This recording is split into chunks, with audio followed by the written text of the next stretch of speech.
Zdravo, moje ime je Ivana. Dobrodošli na VR Akademiju 2. Na pojmovima izmenjene i virtualne realnosti će se zasnivati značajan deo Web 3.0 preduzetničkih poduhvata. Izmenjena realnost odnosi se na digitalne elemente koji se dodaju prostoru realnog sveta. Razmišljajte o filterima na Instagramu ili TikToku, pošto su oni deo izmenjene realnosti.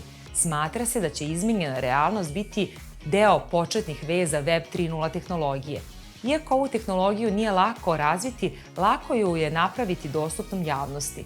Mnogim ljudima i dalje koncept virtualne realnosti strani pomalo zastrašujuć, ali reakcija na izmenjenu realnost bila odlična. Zato kompanije testiraju opcije izmenjene realnosti, dok su im projekti vezani za virtualnu realnost i dalje u procesu razvoja.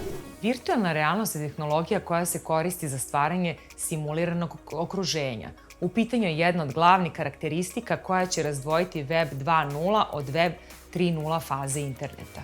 Pomoću specijalnog seta kacige i naočara biće dostupna simulacija realnog sveta pomoću 3D okruženja i propratnog ozvučenja.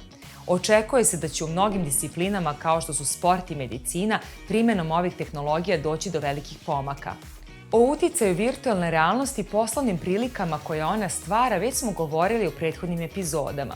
Biće potrebno izvesno vreme kako bi Metaverse došao mainstream. Čak i sa naočarima i kacigom potrebna je ogromna kompjuterska energija, odnosno snaga, kako bi virtualna realnost operisala kako treba.